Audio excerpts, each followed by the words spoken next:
Ketua Umum Partai Golkar membocorkan sosok cawagup yang akan mendampingi Ridwan Kamil di pemilihan Gubernur Jakarta 2024 berinisial S. Bila sosok S sudah final, maka rencana duet Ridwan Kamil dengan Ketua Umum PSI Kaisang Pangarep batal. Untuk membahasnya telah bergabung bersama kami Direktur Eksekutif Foxpol Center Research and Consulting, Pangi Syarwi Caniago. Selamat sore Mas Pangi. Baik, audionya boleh diaktifkan? Iya, oke baik. Langsung saja, Bang Pangi, dengan adanya sosok S ini yang disebut oleh Ketua Umum Partai Golkar, banyak yang menduga sosok S ini adalah mengarah ke Suswono begitu ya, politisi dari PKS, mantan Menteri Pertanian juga. Apakah Bang Pangi melihat hal yang sama atau punya pemikiran lain, Bang? Iya, sebenarnya kalau kita tebak-tebak ini dalam politik kan tidak rasional kita ini kan. Artinya kita kan asumsi persepsi pikiran liar itu ya sah-sah saja. Cuma ya kita nggak tahu S itu banyak sekali, bisa siapapun gitu. Bisa Ahmad Saiku juga bisa, kemudian Sudirman Said juga bisa, dan banyak nama sebenarnya. Tidak S ini memang ini tebak-tebakan apa namanya kayak berjudi bertarung juga kita akhirnya. Jadi intinya sebenarnya bukan kesananya, sebenarnya intinya adalah nampaknya itu terjawab asumsi pikiran saya sebelumnya. Artinya apa? Ridwan Kamil siap berlaga di Jakarta dengan persyaratan itu diusung oleh PKS. Karena Ridwan Kamil tahu betul persis bahwa ini Jakarta, pemenang pemilunya PKS. Jadi kalau tidak ada mesin yang kuat, kalau hanya sosok dan figur yang kuat saja, tidak ditopang oleh mesin politik partai ID yang kuat, itu akan menjadi problematik dan challenge lebih berat menantang. Dan itu pertaruhannya perjudian terlalu berat.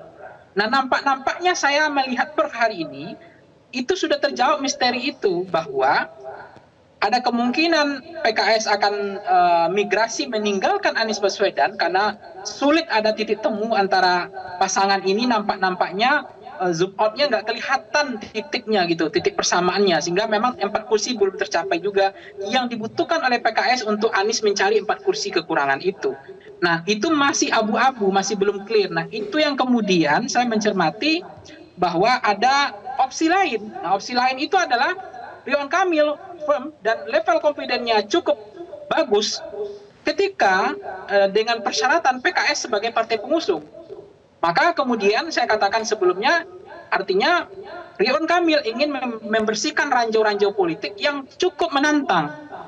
Nah, salah satunya adalah kalau diusung oleh PKS, nampaknya Ridwan Kamil level confidence-nya naik untuk bertarung, untuk berlaga di Pilkada DKI ini. Karena bagaimanapun, poin kedua adalah jadi sosok yang tepat menurut Anda seperti apa? Karena kan kalau kita bicara soal Kaisang juga, ini kan figurnya atau popularitasnya juga tidak kalah hebat begitu. Anda melihatnya seperti apa pasangan? Apakah pasangan ini akan terwujud, Ridwan Kamil Kaisang?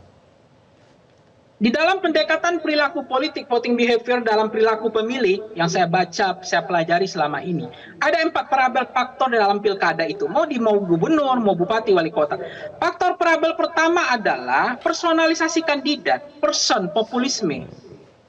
Ridwan Kamil itu nggak butuh lagi wakil yang populis, wakil yang elektabilitasnya bagus, popularitinya bagus, tingkat confidence-nya nggak butuh sebenarnya.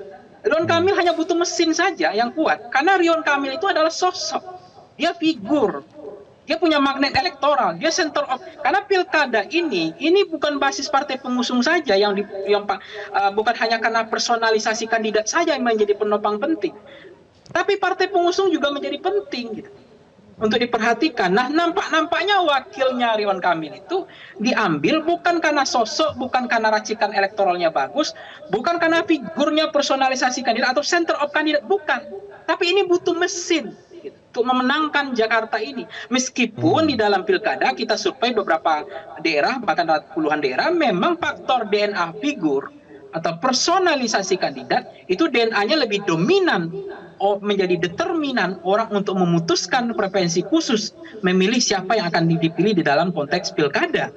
Tetapi ini nampaknya Ridwan Kamil butuh mesin gitu.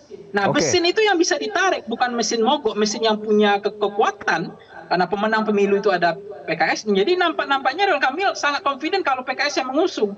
Nah, salah satu caranya adalah harus menggandeng kader PKS dari cawagupnya Ridwan Artinya Kamil. sosok Suswono ini akan mendongkrak elektabilitas dari Ridwan Kamil begitu, Bang Pangi? Enggak ada, kalau saya melihat faktor itu mendongkrak atau tidak, kalau mengambil mendongkrak banyak lebih terkenal dibanding Suswono. Suswono ini di mana magnet elektoralnya? Enggak ada. Ini kan persoalannya bagaimana menarik mesin saja. Karena partai di PKS itu tinggi. Orang yang merasa dekat dengan partai PKS, baik membership, partisanship, secara ideologis maupun secara psikologis, itu tinggi. Tinggi sekali. Nah, ini yang kemudian menetapkan Suswono atau siapapun namanya, itu bukan soal basis figur, bukan sosok, bukan karena elektoralnya bagus. Ini hanya salah satu cara untuk kemudian opsi pertama Anies dikasih tenggang waktu nggak berhasil, ya udah diambil opsi kedua. Ridwan Kamil yang take over, ngambil. Artinya Dengan garansi, oke, kader PKS kita ambil wakil, tapi perahu ini harus belayar gitu, tanpa Anies gitu.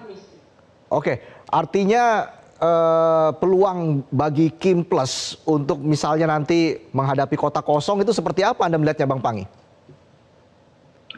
Ya, artinya begini, terkonsolidasinya hari ini makin kuatnya Kim, Koalisi Indonesia Maju, itu mengkonfirmasi, memverifikasi, dan memvalidasi bahwa terkonsolidasi dengan baik Kim Plus ini. Itu mengakibatkan secara tidak langsung punya konsekuensi logis terhadap peluang Anies tidak berlayar, itu tinggi. Tetapi kemudian, ini kita nggak tahu juga, injury time, last minute, lap ke-7 itu biasanya ada yang tergelincir, ada yang bisa disalipin. Nah, itu yang kita tunggu. Apakah kemudian PDIP akan memberikan kejutan di situ? Kalau misalnya PDIP sudah nggak ada teman lagi, PDIP juga akan lepas. Udah nggak ada pilihan lagi, karena kursinya juga nggak cukup. Tapi kalau ada satu partai bisa kemudian PDIP menurunkan menurunkan, mengalah sedikit, mundur sedikit demi bagaimana Anies bisa maju supaya tidak ada kotak kosong, artinya lebih mengalah dulu lah soal ideologi lah.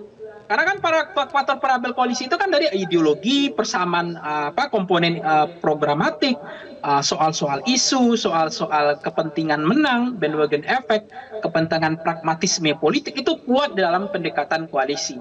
Oleh karena itu kalau kita cermati hari ini, per hari ini kalau kita lihat petanya, kita zoom out petanya, bahwa memang makin kuat Koalisi Indonesia Maju, KIP ini, maka peluang Anies maksud saya untuk berlayar makin kecil. Tapi kalau kemudian musibah terbesarnya adalah ketika memang PDIP tidak punya teman lagi. Sekarang kan harusnya kan masih ada peluang PDIP tidak menginginkan kotak kosong. Artinya nggak mungkin mendukung Ridwan Kamil. Nah, artinya apa? Mengusung Anies dengan siapa? PKB ada intensitas arah sudah mulai agak ke Koalisi Indonesia Maju arahnya. PKS juga ada arah intensitas ke sana. Kemudian PKS, Nasdem juga ada arah ke sana. Nah, nggak tahu Demokrat ya yang tersisa atau partai-partai PSI udah juga arahnya ke sana. Jadi PDIP juga seperti nggak mungkin juga. Ini persepsi PDIP sama dengan PKS. Rasionalitas dia, realitas politik yang membuat dia menyerah tanpa syarat gitu. Kalau memang nggak memungkinkan lagi, gimana lagi? Kami harus mengambil opsi lain. Nah, itulah yang kemudian ujung dari cerita lagu ini adalah kotak kosong itu sudah di depan mata. Oke, saat ini kita lihat ada juga spanduk-spanduk yang bertebaran menyebutkan Kaisang Pangarep 2004, 2024, 2029. Anda melihat ini ada hubungannya tidak dengan Pilkada Jakarta? Seperti apa skenario sebenarnya yang akan disiapkan untuk Kaisang? Ya, desain arsitektur kemenangan Kaisang ini sangat tidak bisa tangan dingin dari kingmaker selama ini yang menjadikan Gibran sebagai wakil presiden, kemudian Kaisang ini. Nah, kalau saya mencermati ketika Ahmad Lutfi firm ada kode, ada sinyalemen dan bahwa firm didukung oleh Gerindra, clear dan klik. Nah, kemungkinan Kaisang untuk bertarung di Jawa Tengah sudah semakin tidak terlalu kuat arahnya ke sana. Nah, kemana OTW-nya Kaisang ini lebih kuat kemana? Karena survei kita, Kaisang ini muncul di mana-mana. Mau di Depok, jika Kim Plus melawan kota kosong, mungkin tidak Kaisang ke Jakarta sebagai cagup atau mungkin lebih arah anginnya lebih ke Jateng. Anda melihatnya seperti apa? Misalnya saya pernah mengatakan di beberapa TV nasional, kenapa begitu percaya diri Ridwan Kamil bertarung di Jakarta? Pasti ada jaminan garansi politik, ada kepastian. Karena dalam politik itu tidak mungkin berjudi bertaruh tanpa terukur, tanpa ketidakpastian. Garansi apa yang diberikan ke Ridwan Kamil sehingga sebegitu level confident bertarung di Jakarta? Dugaan saya adalah Kaisang salah satu variabelnya. Ridwan Kamil bisa saja minta, oke, saya maju Jakarta, saya tidak ragu, saya akan tarung dengan Anies, tanpa Anies pun siap, dengan Anies pun siap, tapi Kaisang adalah wakil saya. Persyaratannya seperti itu. Bukan tidak mungkin, itu bisa terjadi. Yang kedua adalah saya akan bertarung di Jakarta, tapi pastikan PKS mengusung saya. Atau saya ingin bertarung di Jakarta, saya akan meninggalkan Jawa Barat, saya clear, ini adalah confident, ini adalah challenge yang bagus, ini tantangan menarik bagi saya, tapi tolong pastikan saya bertarung tanpa Anies. Atau saya bertarung dengan Anies tapi ranjau-ranjau politiknya harus bersih semua di Jakarta. Sehingga ada kepastian. Karena apa? Ridwan Kamil udah pasti calon jadi kok di Jawa Barat. Tapi kemudian kenapa dia berjudi bertaruh di Jakarta? Kenapa begitu level confidence-nya tinggi sekali untuk menang di Jakarta? Padahal Jakarta bukan demografi beliau, bukan grassroots beliau. Tantangannya beda, challenge-nya beda, problematiknya complicated. Jadi nggak mudah sebenarnya.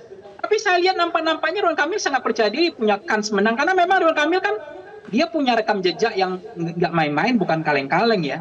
Ridwan Kamil ini kan pernah jadi wali kota, pernah jadi gubernur. Diusung oleh Koalisi Indonesia Maju yang grand koalisinya makin gemuk.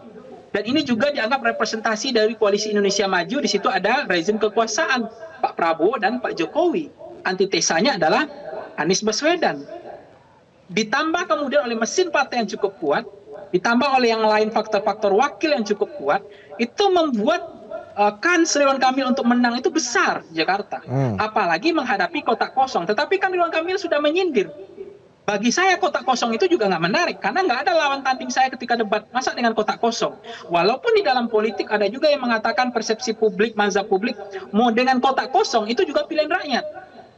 Karena kotak kosong, ada juga mengatakan itu membuat pembodohan pada rakyat. Kenapa?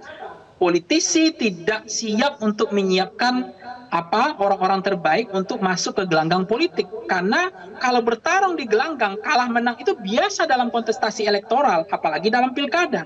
Tapi kemudian ada orang yang tidak bisa masuk gelanggang, padahal dia punya rekam jejak, punya approval rating yang bagus, tapi karena partai bersekongkol, berkoalisi, memborong koalisi kemudian hari, kemudian men-skip, akhirnya nggak bisa, jangankan berlayar, jangankan menang, berlayar saja tidak bisa, karena nggak bisa masuk gelanggang. Kalau kalah dalam gelanggang itu fair, biasa saja.